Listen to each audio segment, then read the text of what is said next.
বন্ধুরা, আজকে একটা নতুন গল্প নিয়ে আসলাম তোমাদের মাঝে। এটা সত্য এবং বাস্তব জীবনের ঘটনা। শেষ পর্যন্ত শোনার অনুরোধ রইল। শুনলে তোমার মধু চলে আসবে। দেরি না করে চলো শুরু করা যাক। আমার তখন 13 বছর, ক্লাস 7-এ পড়ে।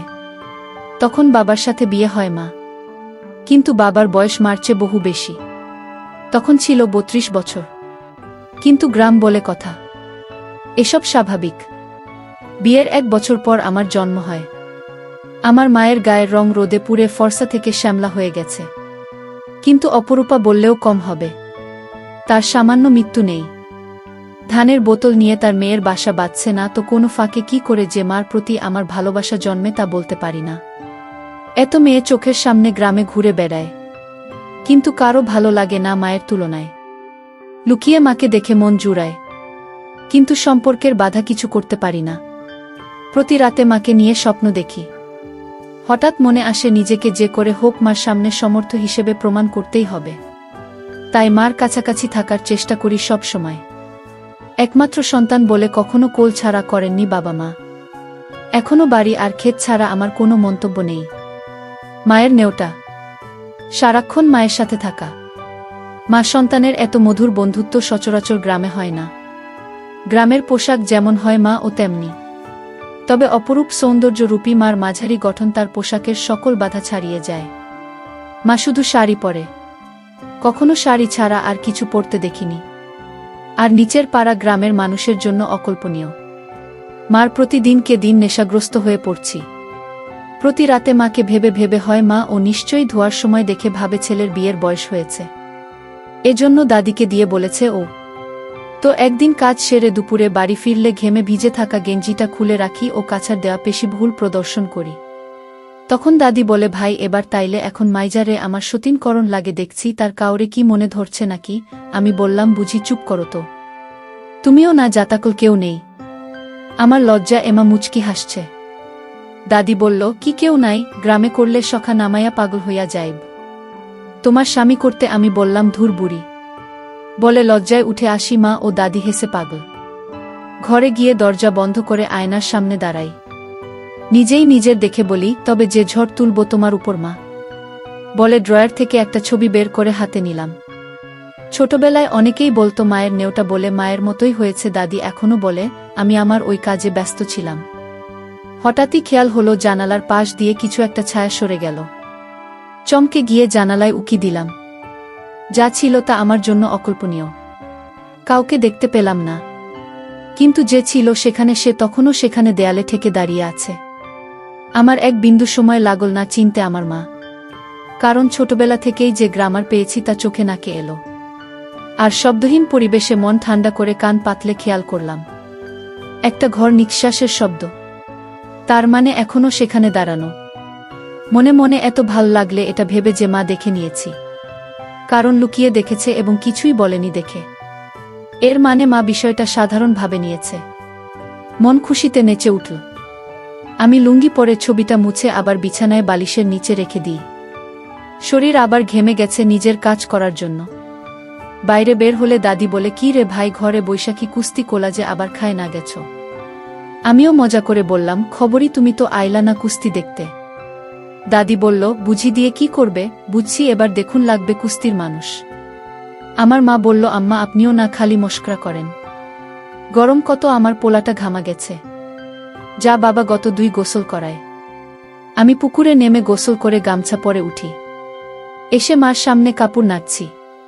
তখন খেয়াল করলাম মা আমায় চুপি চুপি আর চোখে দেখছে। আমি তাকাতেই এমন ভাব করে অন্যদিকে তাকাল যেন কিছুই জানে না। আমার কেমন অজানা তৃপ্তি, কাজকর্ম নেই।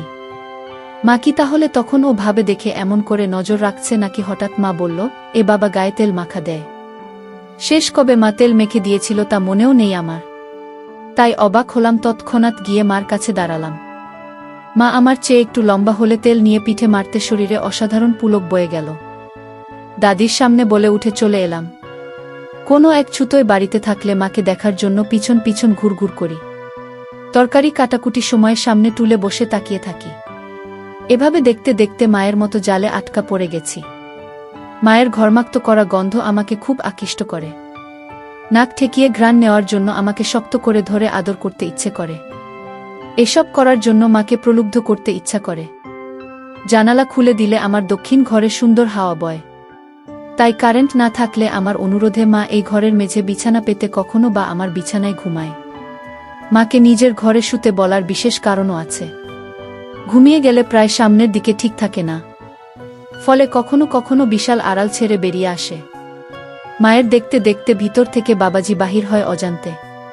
প্রচণ্ড গরম পড়ায় মা আজকে আমার ঘরে মেঝেতে বিছানা পেতে ঘুমাচ্ছে। মাকে ভেবে কল্পনায় অনেক কিছুই করলাম। আমার 1 বিঘা পরিমাণ বাহির হয়ে আছে দেখে অবাক হলো।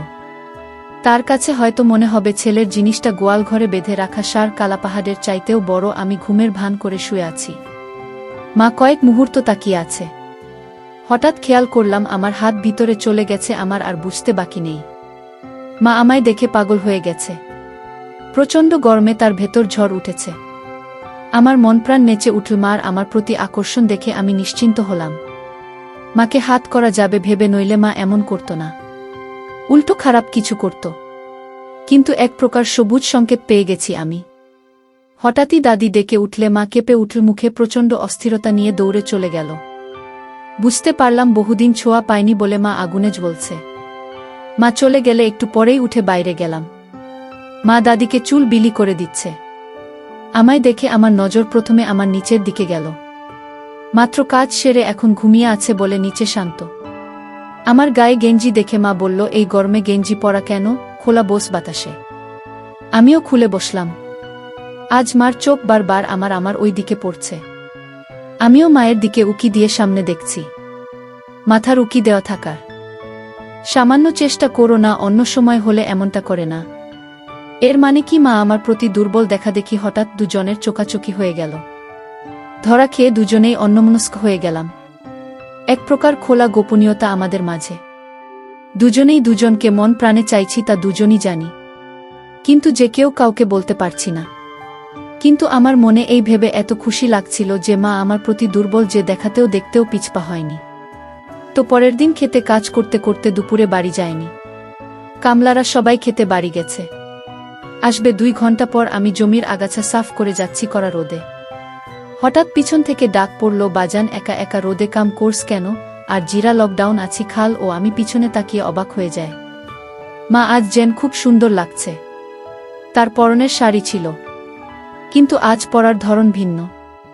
আবার অবাক হলাম। ভাজেই বোঝা যাচ্ছে নতুন। এমন করে সামনাসামনি আগে কখনো আমাকে দেখেনি।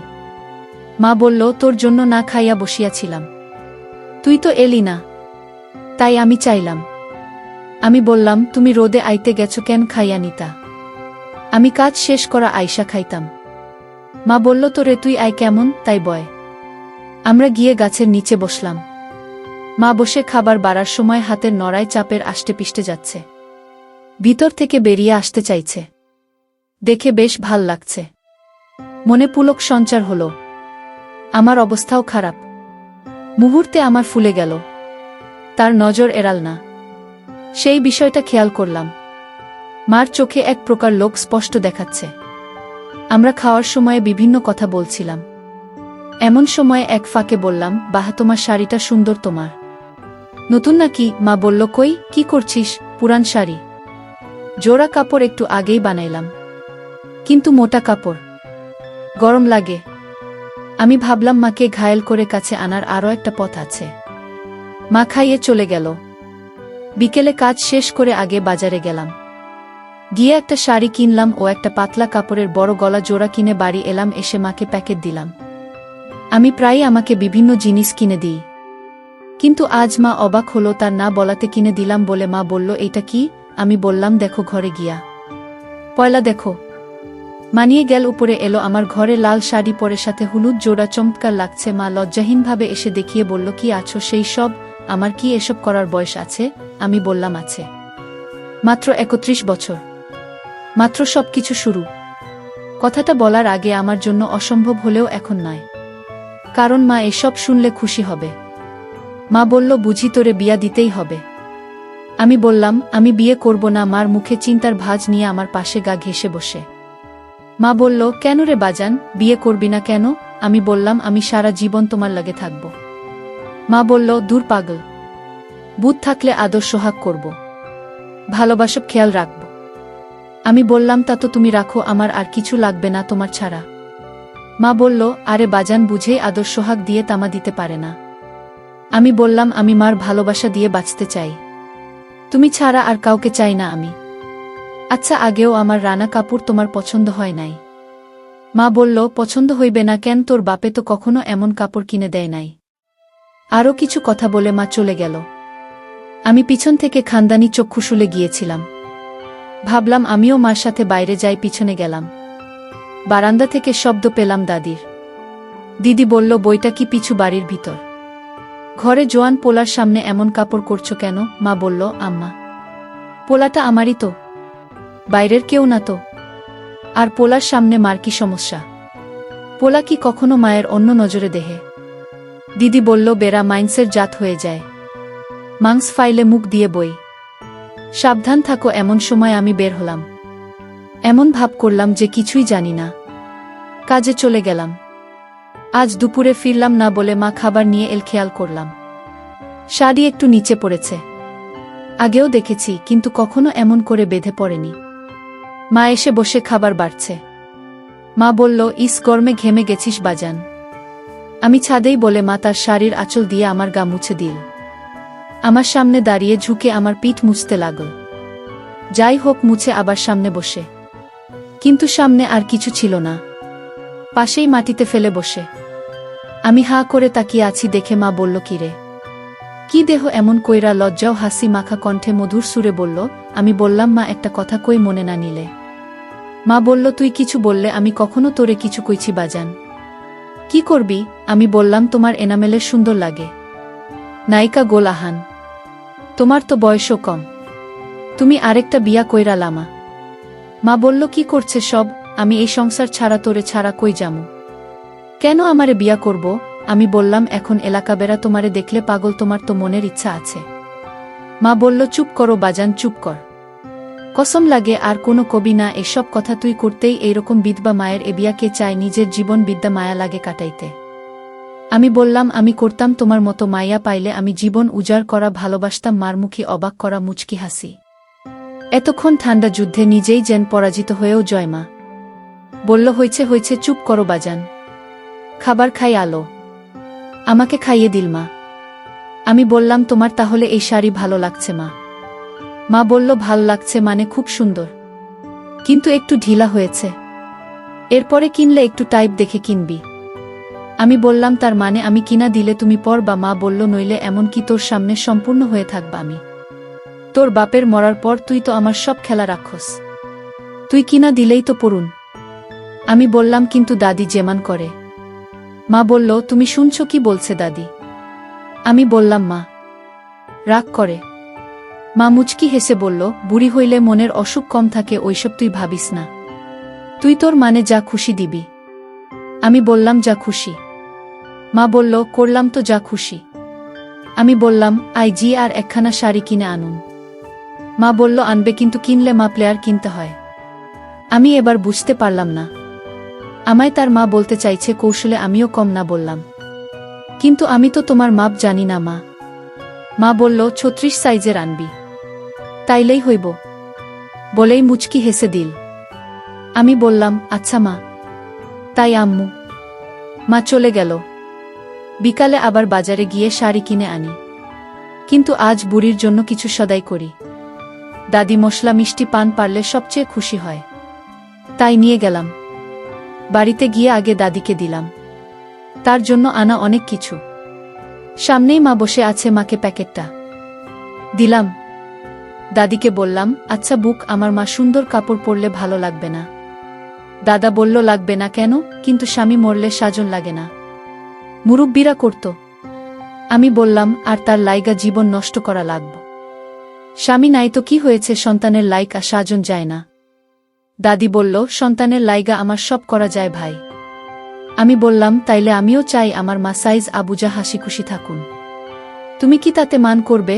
দাদি আমার গালে হাত বুলিয়ে বলল, তুই চাইলে সব হবে ভাই, বুঝাও কইরা আসো, আমার ভাই যা দিচ্ছে। মার মুখে অসাধারণ হাসি। মা ভিতরে গিয়ে একটু পরেই বেরিয়ে এল। আমি এতটাও ভেবে জিনিসটা কিনিনি। একদম খাপে খাপে লেগেছে। ঠোঁটে গোলাপি লিপস্টিক, হাতে চুড়ি, কপালে ছোট্ট টিপ। আমিও দাদি একে অপরের মুখ চাইছি। দাদি বলল, ভাই রে ভাই, তোরও তো দেখি মায়ের সাজানোর দারুণ পছন্দ। আমি বললাম, সুন্দর লাগতাছে না? দাদি বলল, মেলা সুন্দর লাগতেছে, তবু আলোয় মনীষা যাবি। আমি মনে মনে বলি, বুকি তো সাজালাম। মা ঘরের কাজ করতে লাগল, ইচ্ছা করে ঝুঁকে আমায় দেখাচ্ছে দাদিকে ফাঁকি দিয়ে। এক গোপনীয় ভালোবাসার আবেশে আমরা একে অপরের গ্রাস করছি। বিকেলে বলল, বাইরে আমার একটা ডাক্তারেরা খাবি? আমি সোজা গাছে উঠে গেলাম, গেঞ্জি খুলে লুঙ্গি কাছা দিয়ে। আবার আমার সামনে নিজেকে প্রকাশ করলাম। মার চোখে লোভ উথলে পড়ছে। ঘেমে গেছি গাছ থেকে নেমে। মা এগিয়ে এসে বলল, আমার বাজান খাইনা গেছে আমি ছাদে। মা কৌশলে আবার দেখাল আমায়। মা বলল, যা বাজান গোসল করায়। আমি বললাম, দুপুরে গোসল করছি তো। মা বলল, আরেকবার করো বাজান। আমি তেল মালিশ কইরা দিমুনে। আমি বুঝলাম না আমার ছবিতে এত পরিকল্পনা করছে। আমিও গোসল করে এলাম, গামছা পরে। দাদি তখন ঘুমাচ্ছে উঠানে পাতা ঘাটে। মার সামনে বসলাম। মা তেল নিয়ে পিঠে মালিশ করুন। এরপর তেল মাখতে আমি তার দিকে মুখ করে বসতেই আমার সামনে হাজির। এতটা সামনে বসে আছি যে আমার নিঃশ্বাস মার ঘর নিঃশ্বাসে উঠানামা করার সামনে পড়ছে। মা সামনে ফেলে রেখে দিয়েছে দাদি ঘুমাচ্ছে বলে। আমি অনেকটা ফিসফিস করে বললাম, মা তোমার পছন্দ হয়েছে শাড়িটা? মাও ফিসফিস করে ঝুঁকে এসে কানে বলল, আমার পরাণ কিনা দিচ্ছে। এত শতকরা পছন্দ না হইয়া পারে, একদম খাপে খাপে মিলে গেছে। আমি বললাম, তোমায় অনেক সুন্দর লাগতেছে মা, পরীর মতো। মা বলল, ধুর পাগলা, এখন খারাপ। পায়ে লাগিয়ে দেয়। আমি উঠে দাঁড়াতেই তাবু করে গেল গামছায়। মা হা করে তাকিয়ে রইল, কিন্তু আমার চোখে তাকাল না। একদম স্বাভাবিকভাবে যেন কিছুই হয়নি এমন করে তেল নিয়ে পা থেকে উপর দিকে তেল মাখাতে লাগল। হাঁটুর উপর আসতেই ভাবলাম আমার বোধ হবে না। আমি এবার দাদিকে দেখিয়ে বললাম, দেখ চালাইলে। মা তখন হঠাৎ দাঁড়িয়ে গেল, একবার দাদির দিকে তাকাল। এরপর কোনো কথা না বলে আগে আদিকে কোলে তুলে নিল। দাদির বয়স হয়েছে, হাঁটতে পারে না। বাবা আমি সকাল বিকাল তুলে উঠোনে ও ঘরে নেই। এমনিতেই এখন রাত হয়ে গেছে। মা ঘুমন্ত দাদিকে নিয়ে ঘরে রেখে এল। এরপরে সে কিছু বলে বা বলার সুযোগ না দিয়ে আমার হাত ধরে চলতে লাগল ঘরের দিকে। আমি বুঝতে পারছি না কি করছে। মা সোজা তার ঘরে নিয়ে ঢুকল। ঢুকেই আবার আমার সামনে দাঁড় করিয়ে বলল, এখন তবু নাই, এখন তো তুলতে পারিস। আমি চোখ কপালে তুলে বললাম, কি করব, আমি এত বড় পোলা হই? আমার সামনে সম্পূর্ণ। মা এবার দাঁড়িয়ে গেল। আমি বুঝতে পারছি আমাদের পরিস্থিতি কোন দিকে যাচ্ছে। মা বলল, লুকায়ে লুকায়ে আমার এ দেহ স্বপ্ন দেহ স্যার সম্পূর্ণ হইতে স্মরণ করে। আমি চুপ করে গেলাম, মাথা নিচু করে গেলাম। আমি কি করব বা বলব বুঝতে পারছি না, কিন্তু মার কথা শুনলাম।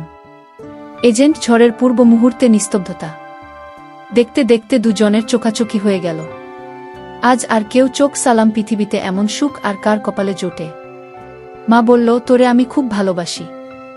বাবা যেদিন তো দেখছি সেদিন থেকে কতবার যে নিজেকে শান্ত করেছি গুণে শেষ করা যাবে না।